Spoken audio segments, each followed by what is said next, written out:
Week 1 of the 2022 AFL Finals Series turned out to be one of the best weeks of finals we have ever seen. Stick around as I unwrap the week that was before we turn our attention to the semi-finals coming up this week. Sit back, relax, it's time to talk some footy.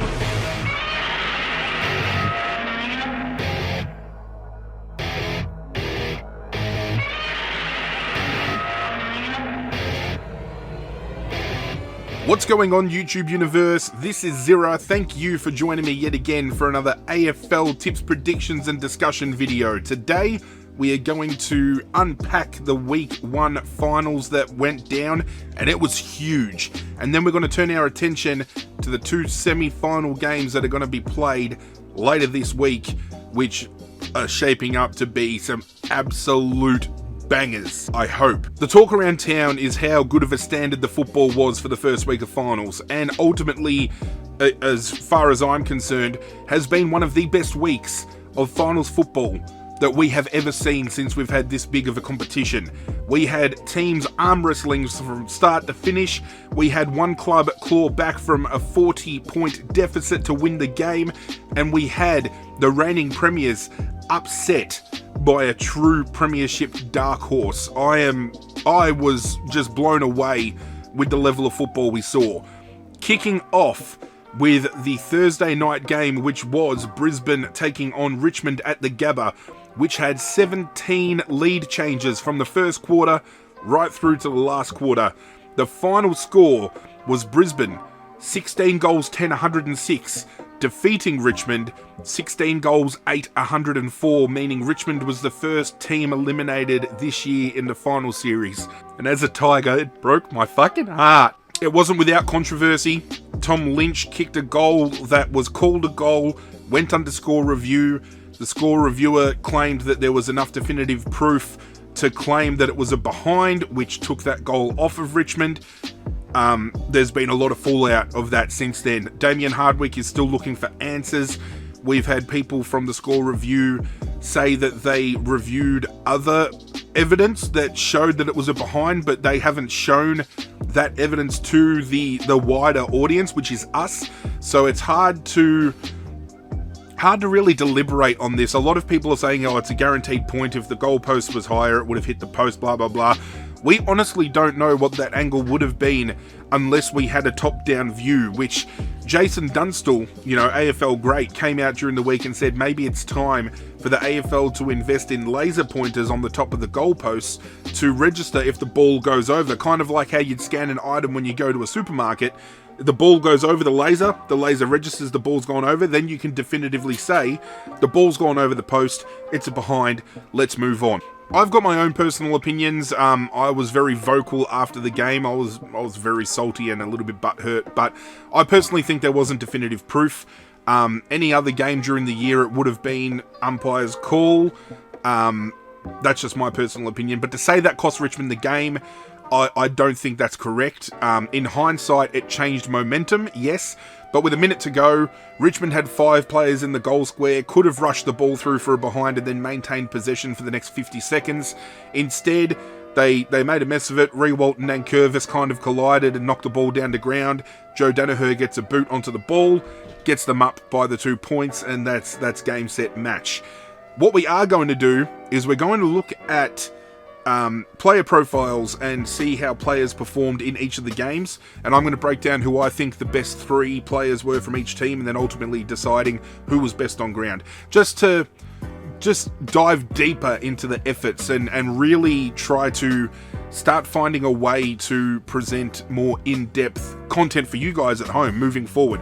So looking at the disposals and stats for the game, Lachie Neale was by far best on ground. It was an absolute monster of a performance. To put it into perspective, he had 39 disposals. The next best on the ground was 26, which was Hugh McCluggage from Brisbane and Toby Nankervis from Richmond. With those 39 disposals broken down into 14 kicks and 25 handballs, he had 3 tackles and 15 clearances for the game. Now, we know Richmond don't pride themselves on tagging and they cough up clearances, but 15 clearances to go with 39 possessions goes a long way to show why Lachie Neale is a favourite currently to win himself his second Brownlow medal. Brisbane's next best, as I just mentioned, was Hugh McCluggage. He had 26 disposals for the game, broken down to 17 kicks and 9 handballs. He took 6 marks and he laid 6 tackles, which was the most amount of tackles laid by a player on the field, as well as managing the 6 clearances of his own. Again, Hugh McCluggage all season has been one of those players for Brisbane that has stood up when the occasion calls for it.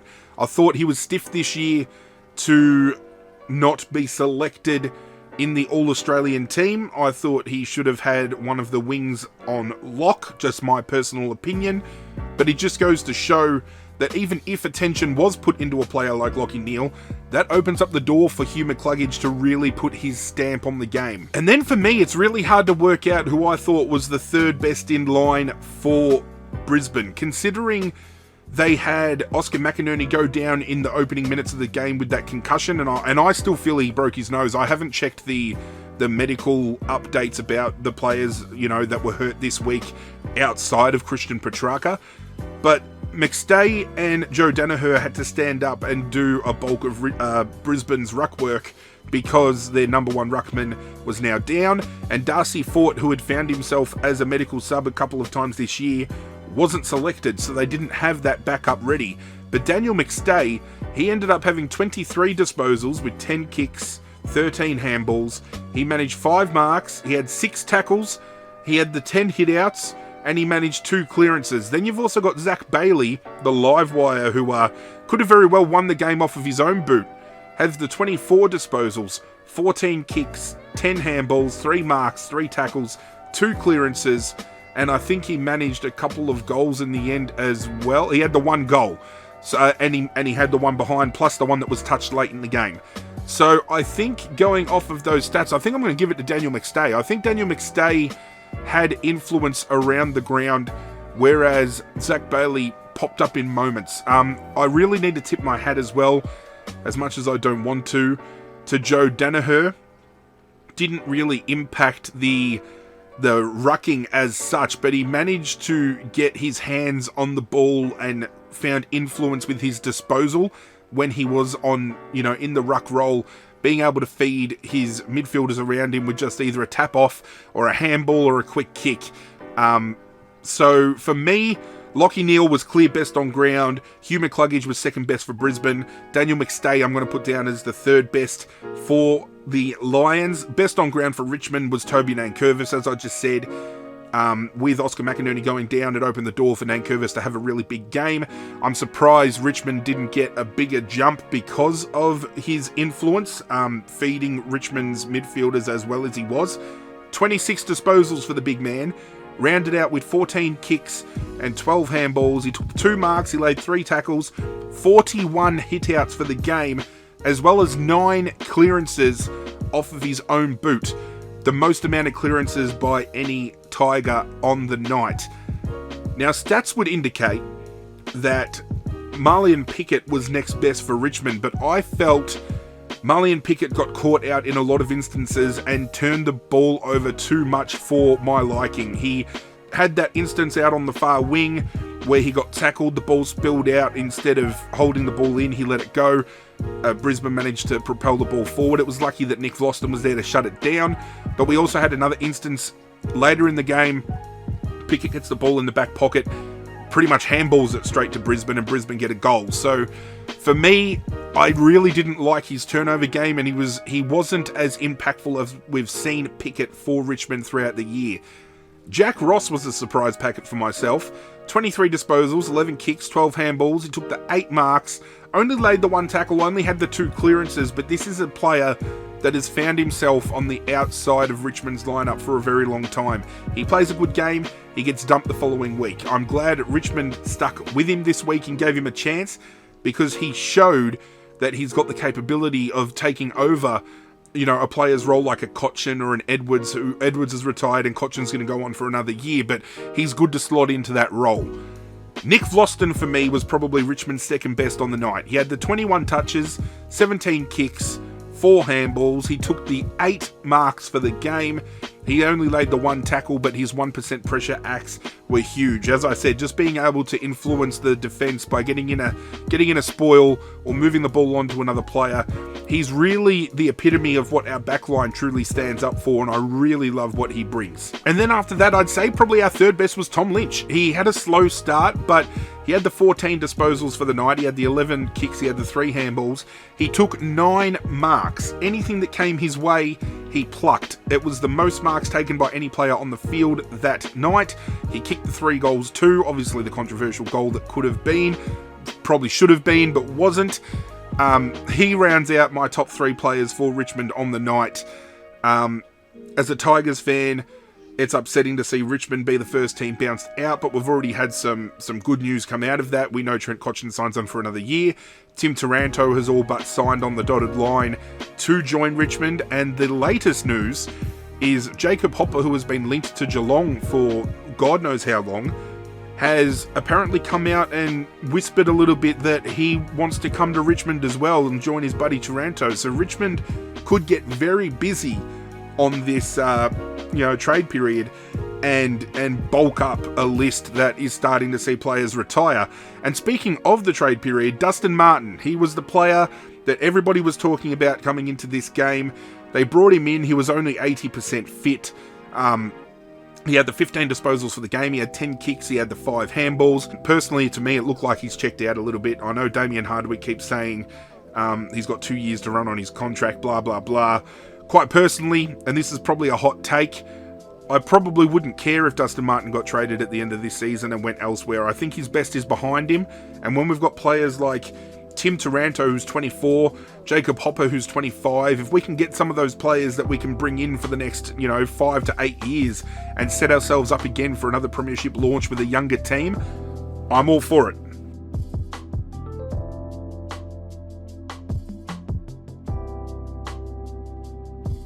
Friday night saw Melbourne take on Sydney at the MCG. Final score was 10 goals 9, 69 for Melbourne, and 14 goals 7, 91 the way of Sydney. Now, it pales in comparison to the game before that saw 17 lead changes and a 2-point win, to a game where Sydney really didn't look like they were ever going to lose this game.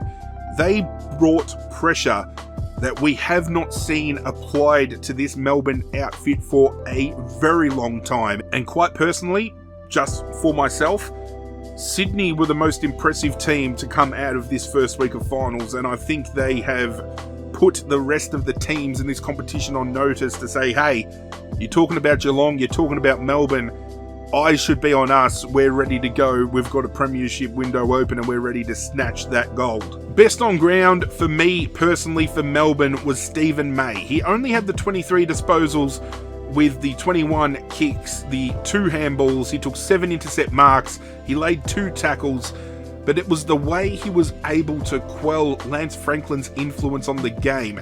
Lance Franklin only had 7 disposals. He had the 2 kicks, 5 handballs, he laid 1 mark, made 1 tackle, did not score. To me, when a player comes out and can quell the likes of Lance Franklin like that, they deserve best on ground. Second best for Melbourne, it's never, hard to look past Clayton Oliver when, we're looking at the best for Melbourne. He had 29 disposals, which was the most disposals by any player on the field for the night. He had the 14 kicks, 15 handballs, he took the 4 marks, he laid 8 tackles, and he had 8 clearances. It was just a standard Clayton Oliver game that we have come to appreciate. I personally think this kid should win the Brownlow this year, but with players like Christian Petrarca, Angus Brayshaw, and other players popping up, I feel they're going to take too many votes off him for him to win, which is upsetting. But he was well and truly Melbourne's second best. Third best for Melbourne, I'm actually going to give it to James Harmes. I really liked how he handled himself out on the field. He had the 23 disposals for the game with 15 kicks and 8 handballs. He had the 6 marks, laid the 3 tackles, he had 2 clearances, he had 486 metres gained, but I think it was the way he held himself throughout that whole game. Even when Melbourne started to drop off and Sydney started to run away with the game, Harmes was one of those players that just kept going and going and going. I feel Christian Petrarca probably would have had a better game if he didn't get that hairline fracture in his leg that he has sustained, which could be the Achilles heel for Melbourne going into their game this weekend against Brisbane. When we look at Sydney, Luke Parker, easily best on ground for me. He had the 25 disposals, 13 kicks, 12 handballs. He had 3 marks. He laid 11 tackles for the game, which was the equal most amount of tackles laid on the night by any player. The other player who laid the 11 was Callum Mills, also from Sydney. And he also had 9 clearances as well as kicking the 1 goal. And we've come to appreciate with Sydney when, you know, they're up and about. Luke Parker is always one of those players that, you know, is always lifting them, always looking to go another gear, and was well and truly playing out of his skin to make sure they got over the line this week. Second best for me for Sydney was James Rowbottom. He had a really good game. He had the 24 disposals, 19 kicks, 5 handballs, had the 1 mark. He laid 8 tackles of his own, and he had 6 clearances on the night. He had a really big game. And other young kids for Sydney had impact on the game as well. And James Rowbottom also kicked a goal, by the way. But we have players like Robbie Fox, who has seen himself on the out many times. He had the 18 disposals for the game. He might have only laid 1 tackle, but his pressure in the dying moments to stop Melbourne from being able to kick easy goals was huge. Errol Goulden comes out. He has 7 tackles off of a 16-game disposal. Errol Goulden comes out. He has 16 touches and he lays 7 tackles of his own. We have a look further down. Chad Warner only has the 13. Probably had a quiet night, but he still got involved. And, you know, it's these players. Dylan Stevens, 18 disposals. He kicks 1 goal, 1. Tom Hickey has a huge game for Sydney. You know, it's the combination of young and old for Sydney is really transcending into something really beautiful to watch. Third best for me was Jake Lloyd. 21 disposals, 4 kicks, 10 handballs, 2 marks. We know what he does in defence for Sydney. He's the key component to Sydney's defence, the general. But when the general can come out of defence and kick 2 goals, one of which was an absolute banger, you know Sydney are setting themselves up well. And Jake Lloyd is now showing that he's got more strings to his bow than I think people really, you know, appreciate him having, which just further demonstrates the depth that Sydney are currently running with. That means Sydney has booked themselves a home preliminary final, which is going to be huge. I actually don't see anybody being able to beat Sydney in Sydney after seeing what they did to Melbourne in Melbourne. Melbourne losing was unfortunate for them, but luckily finishing in the top 4, they get a second chance. They set themselves up against Brisbane this week, which is going to be a huge game, but we'll talk more about that later. Saturday saw the first of 2 finals go down, the first of which was Geelong hosting Collingwood at the MCG. The final standings shows Geelong 11 goals, 12-78, defeating Collingwood 10 goals, 12-72. Another game that comes down to the wire for Collingwood, but this time around, they're on the opposite side of the spectrum. Instead of winning the close game, they let one slip. Now, when it comes to best on ground, a lot of people have looked at Jeremy Cameron, a lot of people have looked at Gary Rowan. For me, Geelong, Tom Atkins. He set the standard. He had 23 disposals, 8 kicks, 15 handballs. He laid 9 tackles. He had 8 clearances. And it's his grunt work that I feel goes very underappreciated when it comes to outside supporters looking in. You never hear conversations going about how Tom Atkins and his ability to break tackles and lay tackles and just keep going and going and going never gets spoken about. Really underrated performer in my opinion, and he's really starting to stand out now. If Geelong can go all the way to the grand final, I think Tom Atkins could end up being the best player of the final series if he can keep the standard that he is playing at going. Second best for me, you obviously then turn your attention to someone like Jeremy Cameron, who I think was personally Geelong's second best. As a player who plays out of the forward line, kicks 3 goals, 2. He has 17 disposals with the 11 kicks and the 6 handballs. He has 4 tackles. He manages a clearance, but it's his work. Instead of playing as a deep forward like he did with GWS, he is now playing a role where, similar to a Nick Riewoldt or Matthew Richardson in the later part of his career, the forward that now goes up as far as the half back and becomes that linking player from defence to forward, as well as being able to impact on the scoreboard. And then Gary Rowan, I think, does need to get a mention as Geelong's third best. And he had the 3 goals, the one behind. He had 14 disposals with 9 kicks and 5 handballs. He plucked the marks 5 times. He laid 4 tackles. Had a couple of clearances as well to put to his name. But it was, again, his gut running that got it done. There was a lot of people saying coming into this game that Gary Rowan is the one player that really needs to stand up for Geelong during this final series, and I think he well and truly did that. And if it wasn't for his gut running in the dying moments of the game, which I think he sprinted about 100 odd metres just to get to the forward line, get the handball to Max Holmes to get that goal, Geelong might not have won the game, and that's being serious. So I think Gary Rowan needs to be paid a little bit of credit where it's due. For Collingwood, Scott Pendlebury was best on ground by a country mile. He had the 34 disposals, 15 kicks, 19 handballs, 2 marks, 5 tackles, 5 clearances. Just doing what Pendlebury does. Time stops when he's got the ball, and he just manages to find a target every single time. He's one of the best captains that the AFL has seen in recent years. He was voted this year as best captain, and deservingly so, and for me was Collingwood's best player by quite a margin. Josh Dacos then, I think, was the second best for Collingwood, with 29 disposals, 16 kicks, 13 handballs, 8 marks, 5 tackles, 2 clearances, snags a goal. Again, to me, all-Australian wingman, should have had it on lock. He was snubbed. There was a lot of players that weren't. I think he was one of the biggest ones, and I think Josh Dacos' role as a wingman is very understated for how well Collingwood have played this year.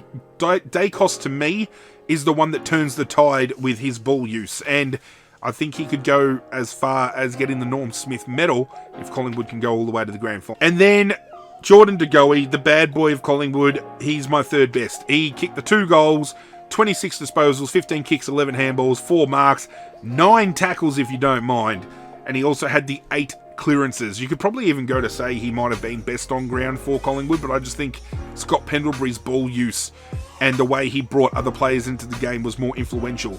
But Jordan De Goey being able to hit the scoreboard in big moments when Collingwood needed him goes to show he's really starting to mature as a player, and we could start seeing the best come out of him moving forward. Geelong winning means they've booked themselves the other preliminary final, which will probably be at the MCG, because we know GMHBA is being worked on.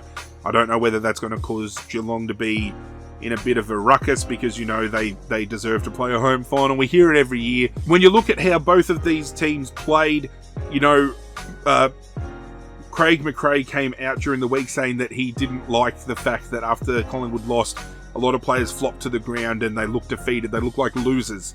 And Collingwood shouldn't be acting like that, because even though they lost the game late, they played a really good brand. It is a brand that is definitely worthy of being able to deliver them a premiership. Geelong just managed to get over the line just with a little bit more class. I don't know whether that's because they've got some more mature heads, some more players that have been in a final situation before, so they're able to get that game on lock. But both of these teams delivered a brand of football respectively that could see them crown the premiers of 2022.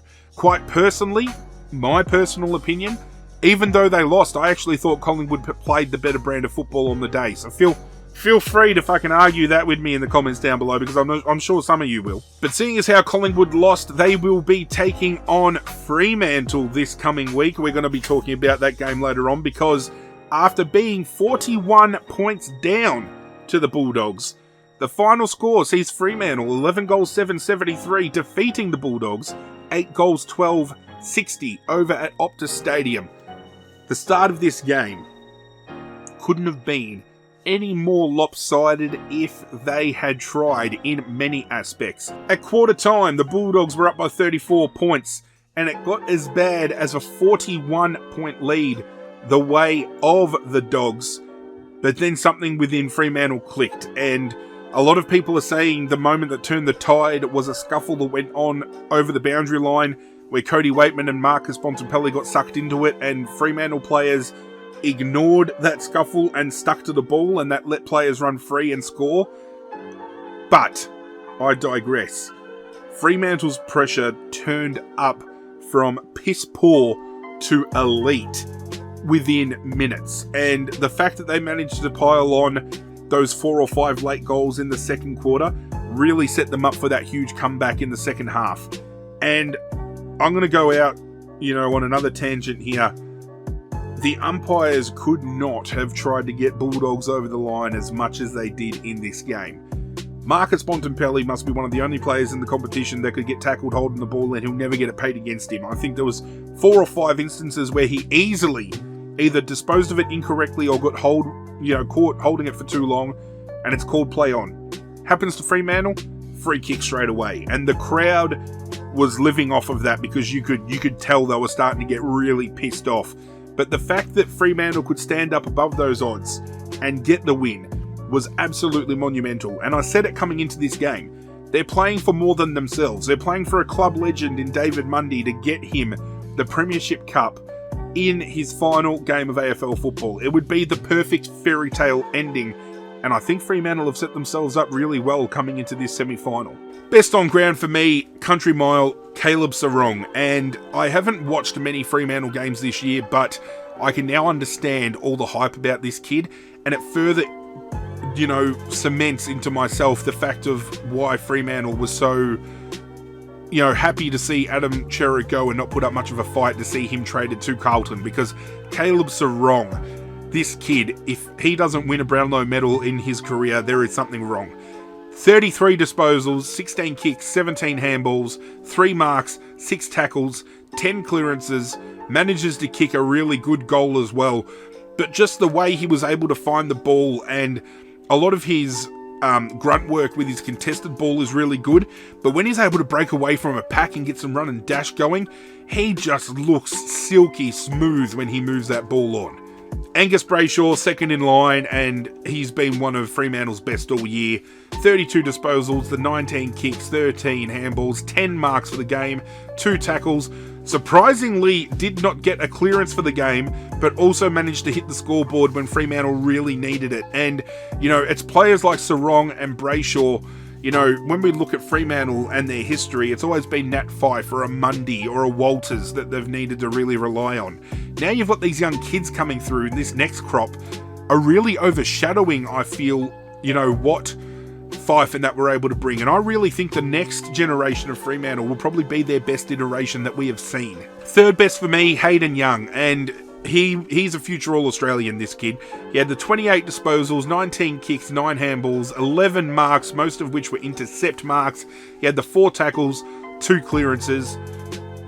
I cannot understate the level of impact this kid has on a game. When he gets the ball, he can hit anybody from anywhere and make it look easy. Just keep an eye on this kid moving forward, ladies and gentlemen. He is a gem. For the Bulldogs, it was Jack Macrae for me. 34 disposals, 19 kicks, 15 handballs. He had the 6 marks, 4 tackles, 5 clearances. When the Bulldogs are always performing well, and even when they're not performing well, Jack Macrae's that player that always stands up. I feel he's probably been one of those players that should have had a Brownlow by now, but because of other players around him that play equally as well and take votes off him, he's not going to be one of those players that wins it, which is upsetting because everyone talks about how well Marcus Bontempelli plays, and I feel the conversation is never about Jack Macrae, where it should be. As much as I just rattled on about Marcus Bontempelli getting caught holding the ball and whatnot, he was, on the day, the second best for the Bulldogs, in my opinion. He had 30 disposals, 18 kicks, 12 handballs, 9 marks, laid 7 tackles, 3 clearances, 2 goals, 1. In the early piece of the game when the Bulldogs were running really hot, Marcus Bontempelli was one of those players that was forward charging, kicking a couple of goals. It looked like he was going to be unstoppable.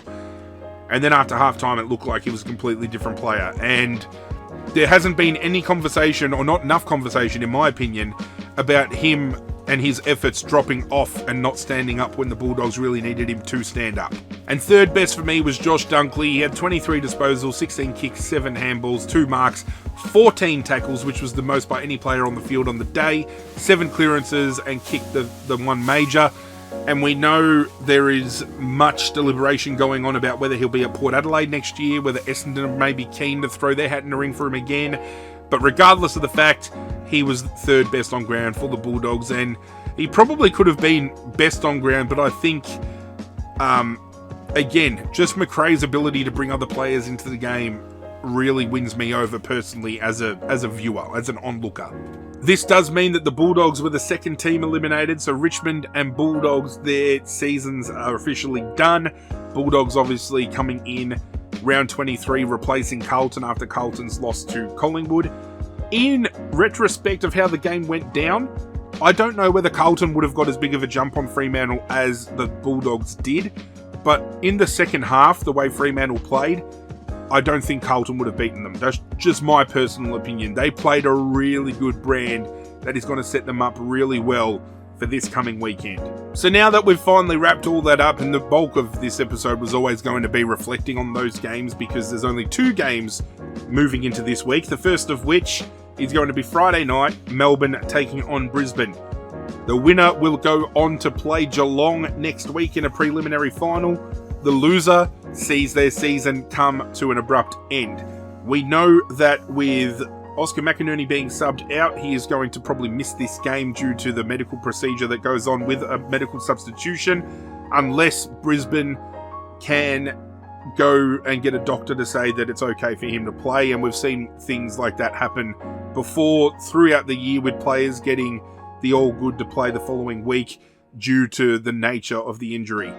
We know Christian Petrarca for Melbourne last week suffered a corked calf as well as a hairline fracture to his fibula, and he is still set to play. I think this is an Achilles heel for Melbourne, and Brisbane need to expose it. Brisbane need to put a lot of body work onto Christian Petrarca. Some of you might be thinking that that's a dirty play, but if a player is named with an injury and you're fighting to keep your finals chances alive, you need to expose that injury as much as you can. And this is a double-edged sword, I feel, because if Melbourne win this game, people are going to herald Christian Petrarca as this hero that managed to play through an injury when, if they lose, they'll probably find a way to turn around and say that Christian Petrarca not being 100% cost them the game. You know, I think that's a route that they'll go down. Brisbane, on the other hand, they can recall Noah Ainsworth. They can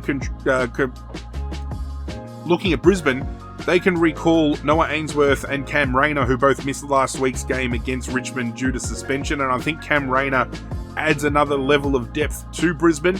If McInerney, misses out, they bring Darcy Fort in. I think that's an easy move.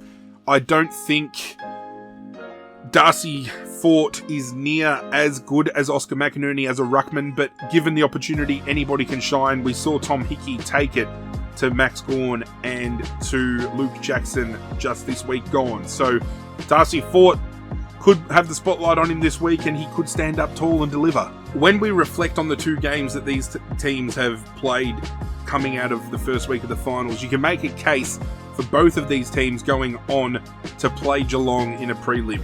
You've got Brisbane, who just managed to stay in the hunt and keep fighting and fighting and fighting until the final siren blew.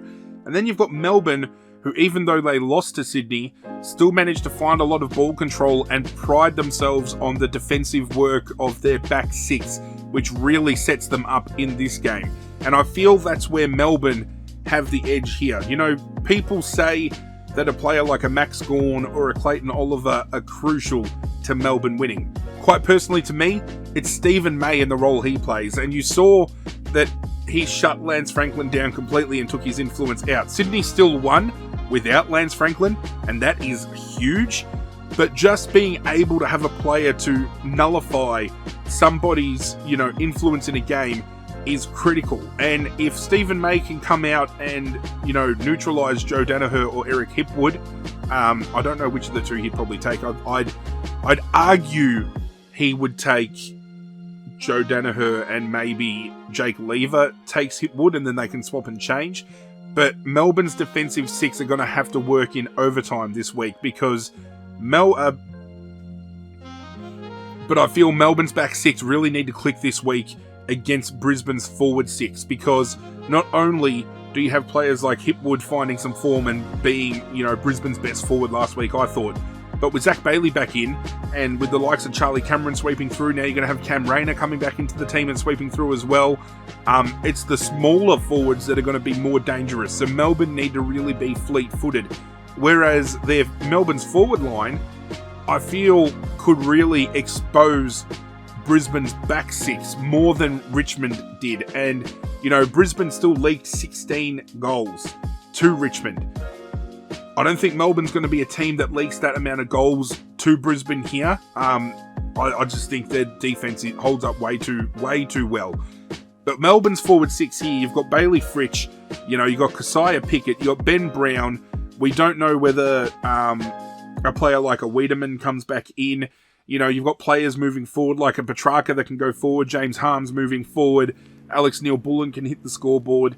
You know, keep putting pressure on that defensive structure for Brisbane, and Melbourne can run away with the game here. And I feel the key is to really expose Harris Andrews' lack of influence. Harris Andrews hasn't had the same influence that he's had previous years this year. He's been well and truly off the mark. I feel Ben Brown can break this game open if they can get it into his hands early. I still feel they shouldn't be playing Christian Petrarca this week. Just my opinion. My tip personally this week will be Melbourne to defeat Brisbane in Brisbane. My tip this week is for Melbourne to defeat Brisbane at the MCG.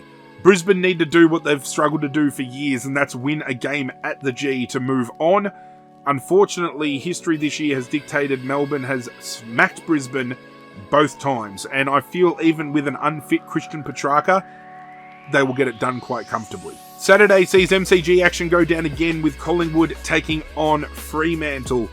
The biggest takeaway from the weekend was Taylor Adams was a big in for Collingwood at the back end of the season. He has reportedly torn the groin off the bone. A bad fucking injury. He is done for the rest of the year. We know Brodie Grundy, he's done for the rest of the year as well from a couple of weeks back, so we know a big player of his caliber won't be brought into this side. But you've got Jordan De Goey rising to the occasion. Josh Dacos finding some good form. You got Scott Pendlebury that is just playing Scott Pendlebury way. Mason Cox came out during the week and feels that he was on the out at Collingwood. He thought he was done and dusted, but he feels that there is no coincidence that Collingwood got on an 11-game winning streak once he came back into the team. He's done a Reece Matheson. I think Mason Cox has unofficially declared himself the barometer at Collingwood. But just losing to Geelong in a game that I feel Collingwood maintained a lot of, you know, momentum and possession and good structure overall really sets them up well to win this game. But then you got Fremantle. Take away the slow start. They played emphatic football. They played for each other. They rallied around each other. They found a way to win on the back of youngsters like Caleb Sarong, Andrew Brayshaw. You know, you had Hayden Young and Jordan Clark linking up from defence.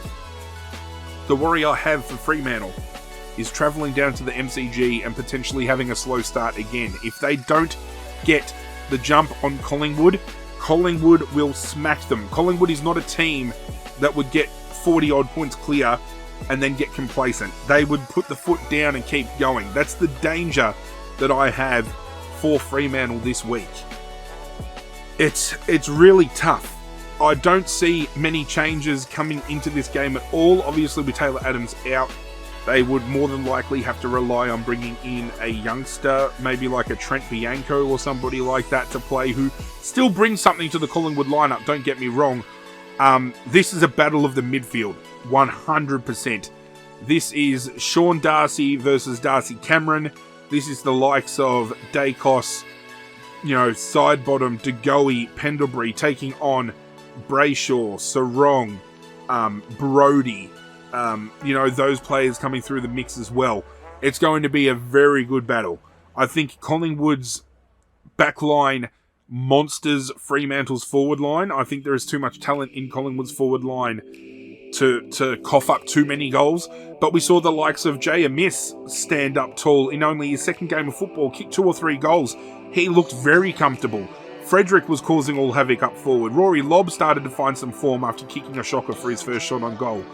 Then on the flip side of things, I feel the same way for Fremantle. Fremantle's back line should monster Collingwood's forward line as well. The only players I feel that are a little bit too dominant for Fremantle's defence to maybe quell would be the likes of a Jamie Elliott, who once he gets some momentum behind him, he's up and running, he's ready to go. For me, I'm backing Collingwood because I feel Collingwood played a better brand last week. I feel they're going to get an early jump against Fremantle here. The Collingwood crowd is going to take Collingwood to another level. I feel Collingwood's a team that thrives off of that energy, just like Richmond thrives off of that energy. And I think it will be Collingwood versus Sydney in the prelim next week. That's it for this video. Probably longer than I've delivered before, but I like diving deeper into stats and working out who I think were the better performers and talking about the game. Let me know what you think. I really want to flesh games out more moving forward in my tipping and discussion videos and really show my passion for the game and my understanding of things, and share that with you and open up opportunity for you guys in the comments to share your passion and knowledge as well. If you did enjoy, please leave a like on the video. Do subscribe if you're new. It would mean a lot to me if you did. But that's it from me, guys. I'm out of here. If your teams are still in the hunt, good luck to your teams this weekend. And as always, I'll catch you guys next time.